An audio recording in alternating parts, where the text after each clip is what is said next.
Keeping up with new movies pada masa-masa liburan kian jadi tantangan buatku, terutama jika filmnya punya durasi yang panjang banget. Faktornya banyak, bisa karena mager ke bioskop karena rame, bisa karena susah ngatur waktu, karena jadwalnya gak enak, atau bisa juga karena filmnya malah gak tayang di tempatku liburan. Nah, dengan alasan itulah maka daftar ini dibuat, terutama buat ngejar nonton Furiosa yang ketinggalan udah lama banget reviewnya. Oke, let's go. Brum brum.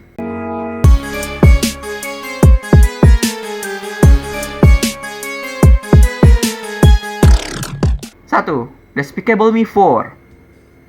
Setelah absen pada film ketiga 7 tahun yang lalu, sutradara Chris Reynolds kembali, seolah ingin mereset dunia Despicable Me kepada sebuah fresh start. Karena itu juga yang terjadi kepada Gru dan keluarga kecilnya dalam cerita film keempat ini. Musuh bebuyutan dari zaman sekolahnya dulu kabur dari penjara, dia dendam kesumat sama Gru, sehingga demi keamanan, Gru dan sekeluarganya harus ikut semacam program pelindungan saksi. Gru dan sekeluarga diberikan alamat baru serta identitas baru. Dan, keluarga mereka juga lagi kedatangan anggota baru yaitu anak Gru, Gru Junior.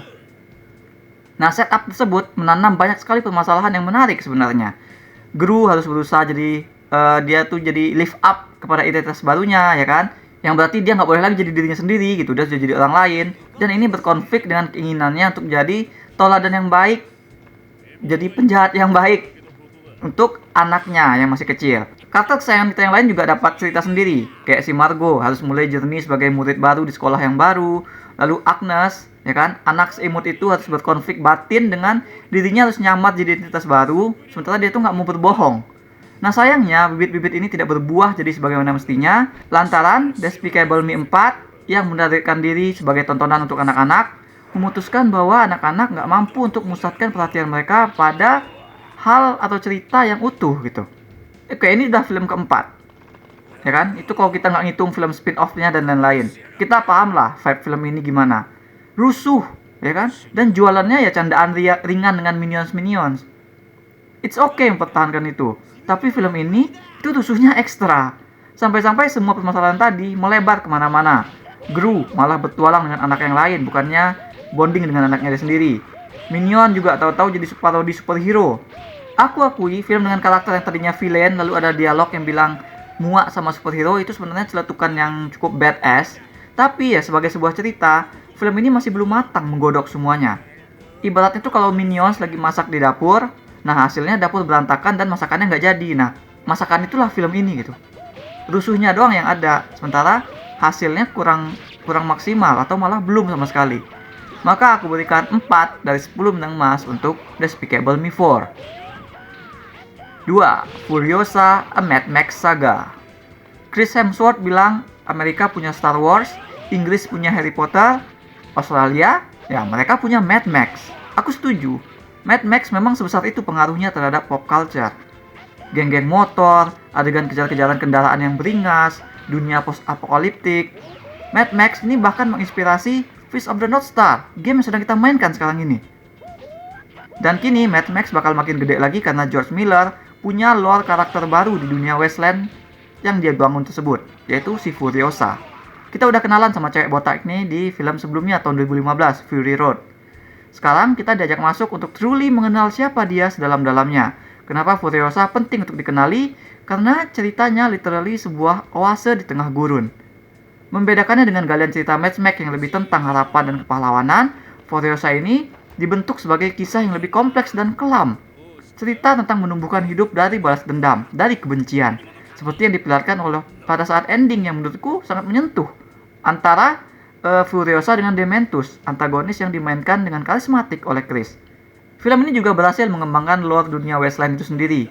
Ketika kita menonton kejar-kejaran spektakuler dengan kendaraan perang unik di gurun pasir, karakter dan motivasi mereka tuh ikut nempel gitu, sehingga semuanya berasa lebih berarti. Cara film ini ngasih lihat karakterisasi juga beragam dan sama-sama well design. Furiosa saja misalnya, karena diceritakan dari kecil, maka Anya Taylor-Joy baru akan muncul di pertengahan. Tapi kita merasakan journey-nya nyambung dari dia kecil, dari dia dewasa, bahkan dengan karakternya di film Fury Road itu benar-benar kelihatan satu karakter yang utuh gitu. Koneksinya ada. Dan kerennya lagi, dialog si Furiosa itu minim banget. Semuanya benar-benar diserahkan kepada acting ekspresif dari mata, dari raut yang dikerahkan oleh si Anya. Aku berikan 7,5 dari 10 bintang emas untuk Furiosa A Mad Max Saga. 3. In a Violent Nature. Janji film ini adalah menghadirkan slasher tapi lewat perspektif pembunuh. Slashernya bukan dari pembunuh serial yang biasanya charming dan punya pemikiran ideal sendiri, tapi dari backwood monster superhuman ala Jason Voorhees. Nah, janji sutradara Chris Nash ini memang manis. Sebab tentu saja akan sangat menarik jika kita dibawa menyelam ke sudut pandang seperti demikian. Apa yang si monster pikirkan? Kenapa dia membunuh? Kenapa harus membunuhnya sadis banget? Apakah dia merasakan penyesalan saat membunuh? Ataukah dia ngerasain ragu atau takut malah? Bagaimana cara dia memandang korban-korbannya? Bagaimana dia bisa mengubur mereka tanpa terdeteksi sampai semuanya sudah terlambat? Nah, eksekusi janji tersebut sayangnya ya terhuyung-huyung.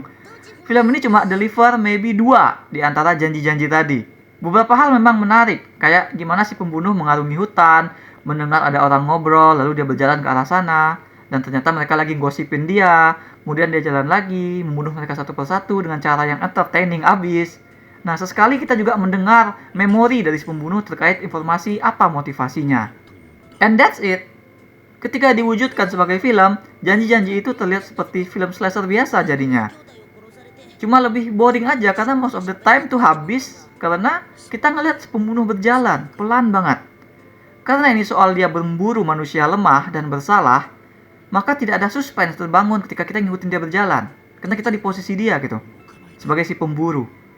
Maka tidak perlu musik juga filmnya. Jadi ya ada yang kurang gitu. Bahkan filmnya sendiri nggak yakin akan konsepnya. Sehingga kadang jalannya si pembunuh dipercepat oleh editing. Film masih takut untuk terasa boring ketika si pembunuh masuk air misalnya. Dia berjalan di dasar air. Tapi kita nggak ikut nyemplung. Film berpindah ke sudut pandang bangsanya. Dan ini menurutku pelanggaran janji yang paling fatal. Dalam artian film jadi nggak konsisten dengan dia ingin ngasih sudut pandangnya gitu. Akhiran film membuat kita benar-benar lepas malah dari sudut pandang si pembunuh. Totally. Kita benar-benar pindah ke sudut pandang final girl-nya. Alih-alih big chase yang seru atau apa kayak terkait penyelesaian dengan si pembunuh, film malah ngasih monolog yang terdengar sok misterius dan preachy dari karakter yang bahkan baru nongol saat sekuen terakhir itu ada gitu. Kan aneh, tiba-tiba kenapa jadi ada karakter lain yang sok bijak, pembunuhnya dilupakan gitu kan. Lain kali kalau mau bikin film dari sudut pandang pembunuh, mungkin ya filmnya ini harus ingat bahwa desain dulu lah penulisan karakternya yang bagus supaya kita enak menyelam ke dalam sudut pandangnya. Aku berikan 3,5 dari 10 bintang emas untuk In a Violent Nature. 4. Kingdom of the Planet of the Apes. Bersetting 300 tahun dari akhir trilogi Planet of the Apes modern, cerita yang dipunyai Kingdom ini sebenarnya menarik, tapi apesnya arahan Wes Ball dalam membuat itu semua sebagai setup dari trilogi yang baru membuat film ini terasa biasa aja. Sekarang tuh ceritanya dunia sudah dikuasai oleh bangsa kera, tapi mereka tuh terpecah-pecah karena punya interpretasi berbeda terhadap apa yang pemimpin atau leluhur mereka, si Caesar, ajarkan. Ajaran si Caesar buat bangsa kera ternyata dimaknai berbeda oleh tiap golongan mereka. Malah ada yang mengaku jadi penerus, istilahnya jadi nabi dari Caesar segala. Sehingga dia memerintah dengan tangan besi untuk semua kera itu tunduk kepadanya. Nah, sementara keretakan terjadi di antara mereka, tokoh utama kita, seekor kera bernama Noah, yang desanya diserang dan keluarganya dibawa paksa oleh kelompok kera jahat tadi, menemukan pemahamannya sendiri terhadap ajaran Caesar tentang manusia. Karena dalam perjalanannya untuk menyelamatkan kerabat-kerabatnya, si Noah bertemu dengan anak manusia bernama May. Jadi setidaknya di film ini tuh ada 3 pihak dengan konflik menarik yang jadi motor penggerak alur. Sesama bangsa kera yang udah kayak cerminan gimana manusia terpecah belah karena keyakinan dan paham yang berbeda. Lalu antara kera dengan manusia. Ya kan, ada kera yang menganggap manusia itu harus dimusnahkan, dan ada yang percaya bahwa Caesar mengajarkan mereka untuk hidup berdampingan. Nah, ending film nunjukin interaksi konfrontasi antara Mae yang ternyata cerdas dengan Noah, buatku juga sangat menarik, menantang dan cocok sekali untuk mengirimkan kita ke lanjutan cerita berikutnya. Tapi nggak tahu deh, ada something missing dari arahan film yang bikin nontonnya ini kayak biasa aja gitu. Aku merasa durasi atau tempo penceritaannya terlalu mengulur-ngulur. Sehingga alih-alih menantang kita dengan konflik ideologi dan dilema personal, film jadi lebih kayak rescue adventure yang biasa dengan karakter yang sedikit lebih dalam doang gitu. Menurutku film ini belum mencapai potensi yang sesungguhnya. Aku berikan 6,5 dari 10 bintang emas untuk Kingdom of the Planet of the Apes. 5. Love Lies Bleeding. Ini adalah tipe film yang paling susah dikategorikan ke dalam genre tertentu karena semuanya ada. Drama, romance, thriller, misteri, crime, action, bahkan ceritanya sempat pula masuk ke ranah surrealis, dreamlike. Yang nggak ada mungkin cuma komedi, tapi bukan berarti karakter di film ini nggak punya selera humor. Ini baru film keduanya, tapi sutradara Ross Glass udah seberani itu, ya kan? Dari urusan tema pun, film ini berani ngangkat banyak. Love Lies Bleeding jadi terasa seperti dunia tersendiri yang intens, brutal, dan kelam. Tema utamanya sih tentang obsesi, atau mungkin tentang candu. Pokoknya itu hal yang kita tahu salah, not good for us, tapi kita tetap pegang atau kita pertahankan. Karena tanpanya kita merasa diri kita kecil, nggak bisa apa-apa. Dua karakter sentral di film ini, Kristen Stewart yang kerja di gym dan Jackie sebagai bodybuilder yang kebetulan singgah dan on her way to kompetisi binaraga, sama-sama berjuang dengan hal tersebut. Yang satu kecanduan steroid, satunya lagi berurusan dengan keluarga besar yang toksik, mulai dari ayah yang crime lord dan kakak yang punya suami ringan tangan. Sementara juga ironisnya, hubungan cinta mereka itu sama-sama nggak sehat juga karena sudah menyangkut melindungi seorang pembunuh. Nah, film ini ceritanya kompleks banget. Tapi berkat penceritaan yang benar-benar jumawa, berani dan mantap dalam mengarungi naskah itu sendiri, film tuh nggak pernah goyah ketika harus berubah, ketika dia jadi crime thriller, jadi romance panas, ataupun ketika jadi simbol-simbol aneh di saat di akhir nanti karakternya bahkan menjadi raksasa.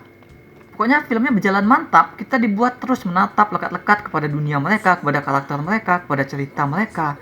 Bisa dibilang penceritaannya membuat kita terobsesi sama mereka semua. Karena kekuatan menghipnotisnya itulah aku berikan 7,5 dari 10 bintang emas untuk Love Lies Bleeding. 6. Pemandi jenazah. Jadi pemandi jenazah itu urusannya sama dengan lagu tema Pretty Little Liars. Harus menjaga rahasia yang dibawa mati oleh si jenazah. Menjaga aibnya. Nah, membawa ini ke ranah masyarakat sosial yang penuh prejudis, khususnya masyarakat lokal kita yang lagi hitsnya dengan term pelakor, Hadrah Dayang Ratu sebenarnya bisa jadi sudah strike gold dengan pemandi jenazah ini. Hanya sandungan baginya, seperti biasa, masih di arahan dan penulisan yang clumsy. Potensi emas film ini bisa langsung kita saksikan dan kita rasakan. Pemandi jenazah punya dunia yang aktif digali. Ibu-ibu di masyarakat cerita itu satu persatu mati karena kena kutuk, kena santet kalau kata filmnya. Dan diungkap ada semacam rahasia masa lalu di kalangan ibu-ibu yang jadi korban tersebut.